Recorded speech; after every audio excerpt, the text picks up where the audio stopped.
Okay, today's topic. Andrew Tate apparently has a tumor in his trachea, his bronchi, and his lungs. God damn. Leaked medical documents reveal that Andrew Tate in December made a medical visit to a hospital in Dubai, then took chest x-rays in December 5th.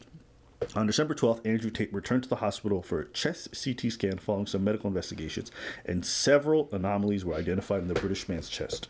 The document also shows the presence of a hematoma in the lung being a suspicious finding for a more aggressive neoplastic lesion, a carcinoid tumor, calcified metastases. It doesn't look good. Every time I read it, yeah, that's what I'm getting. It don't look good. It's a medical, you probably gonna die. That's what I understood. Andrew Tate was because whenever everything good is like, okay, buddy, so do you have blood in your poop? No, you're off to go. Yeah. All right. Yeah. But when they start pulling this shit, we found something. I'm like, oh shit, my testis. Oh shit.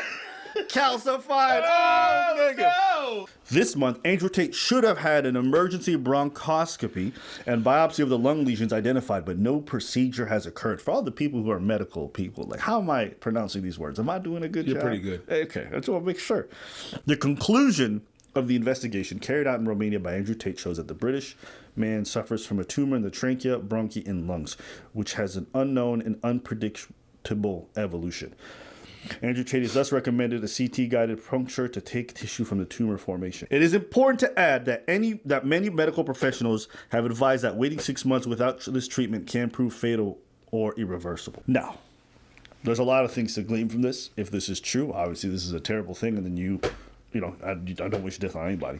I will say, however, that this could be just a ploy by the defense team to try to get him out early or try to get him out on something that will make him be able to travel for medical treatment. And so it's hard to glean whether or not this is true without looking at the documents ourselves. But it is an interesting piece of information. A lot of folks feel some type of way about how this whole thing is unfolded. So I would just ask you, seeing all the updates and everything going on, what have been your thoughts? Whenever you're detained, you still have to have a humane way of getting treated. And if you are sick, you're supposed to be treated. So I don't know how much they got in from Romania, but at least be checked. And if it's true, then take proper steps, because that could be fatal. But if you want someone to be prosecuted, that person needs to be healthy. You want that person to pay for what they did? If they did something, they need to be healthy in order to be able to pay the time. Oh, they're still going to prosecute him even if he dies. I'm pretty sure they're going to try to keep all that money. Absolutely. That civil forfeiture, all them Bugattis, all that money that they froze, that goes straight to the police and the government if they were successful. Yeah. If you gain money from criminal activity, where do you think that money goes when they seize everything? Back to us. Okay. I mean, by us, I mean them. I will say this. There's been a lot of different updates as far as the whole medical thing goes. Like, would I allow him to go back to Dubai for like life-saving emergency treatment? No, because he's already proven to be a flight risk. They intercepted text messages and phone conversations of him talking about how they would run away to Dubai. Like, so them getting bail, on one hand, I don't think it's right that without pressing any charges, they're able to hold him in prison indefinitely, what it appears like. On the other hand, he has expressed the fact that he is a flight risk, so there is a reason to want to hold him, one. And two, I mean, brother, you left the UK and you chose his justice system. This is probably 40% of the reason I moved to Romania. People say, why did you live in Romania? And I explain my 5 reasons. One of them is the Me Too era. I like the idea of being able to just say to do what I want. I like being free.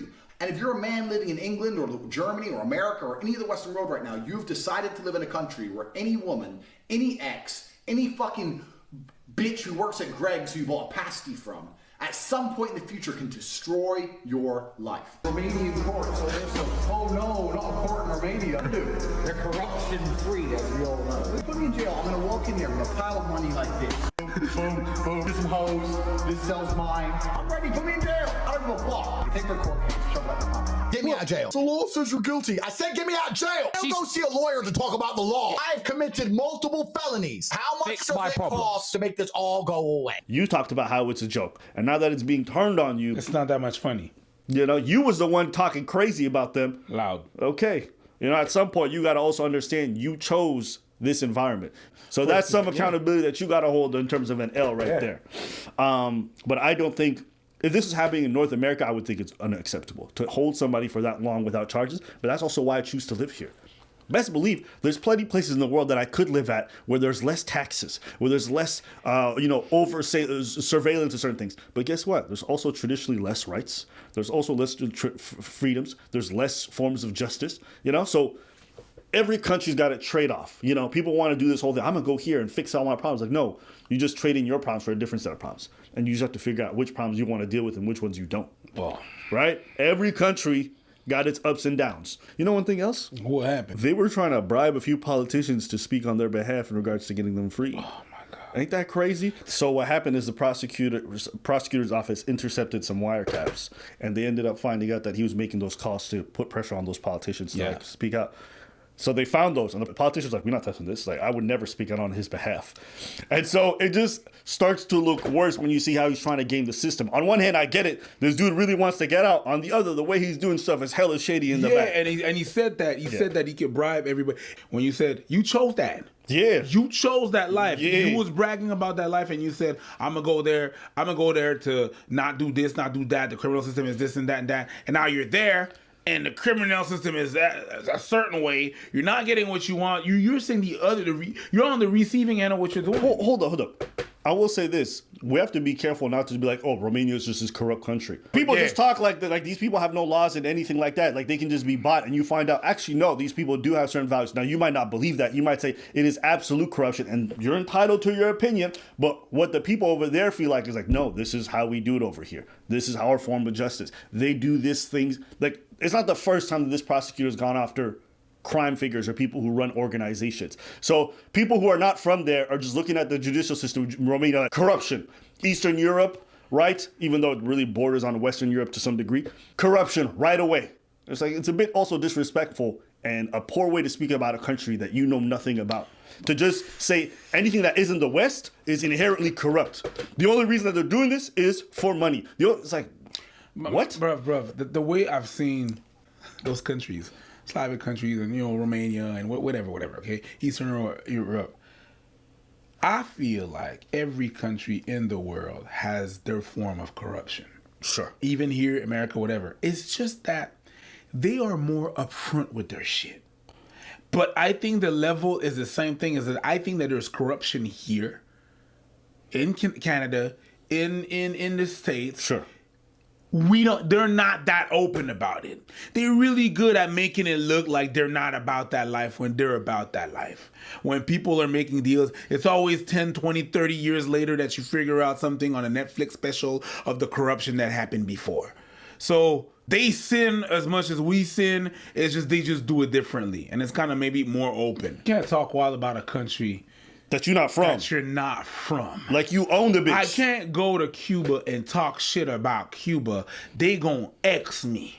You understand what I'm saying? I mean, you can't go to a country and then talk a whole bunch of shit and be open about it, doing podcasts, and you shit on that country. And the minute that they got something on you, you think they're not gonna do something. Yeah. It's like if I go to your house and I talk shit about your house. If you find out, you're gonna ask me to leave, or you're gonna do something. My house might not be the best house, but you're certainly not gonna come inside and start talking crazy. They already have enough motivation to come after you for criminal activity. Then they find out you think their justice system is a joke. God damn, you just incentivize it. You just incentivize it. Yeah, you just said, okay, well, we're gonna apply the justice system. Yeah. You're gonna go to Singapore and spit on the ground and call this shit. They're gonna fuck you up. Yeah. They're gonna fuck. And I won't feel bad. Maybe it's not the right thing, but I certainly won't feel bad for you.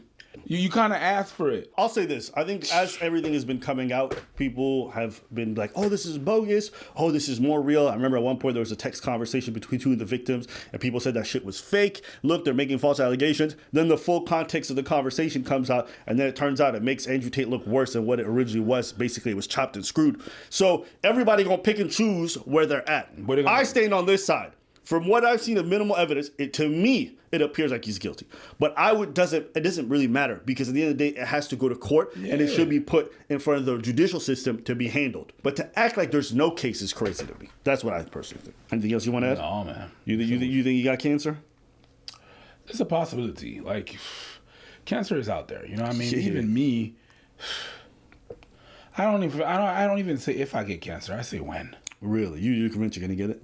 Bruh, My grandfather died of prostate cancer. My dad had brain cancer. My mom had breast cancer. I got wonderful genes for my facial features. For the cancer, not so great, the genes. Okay? So it is... Somebody lied to you about the face. Maybe they did, but it's besides the point. The point is, motherfucker, my genes are not good for cancer. If they're not good for my face, they certainly not good for cancer. I'm gonna tell you that. You know what I mean? Just fuck around. I know you're fucking around. That's why I don't pay attention. That's good. Everyone's like, no, but your face is ugly. I'm like, that's okay, guys. Thank you. I appreciate you. Whatever. But yeah, I get what you're saying. That's besides the point. I get what you're saying. I inherited certain things from my father, and you know. Yeah, you just gotta like, check your. Why do I got this? And then like, what about your dad? I'm like, oh yeah, he got it too. You gotta check. You just knowing that shit. You just gotta check it early. And it's just a message for this is a whole other topic. I know all my Haitian people and my Caribbean people. Talk to your kids about how people die. Don't be afraid, because that helps us in the future. Go check your blood pressure. Jesus fucking Christ. Go check your blood pressure.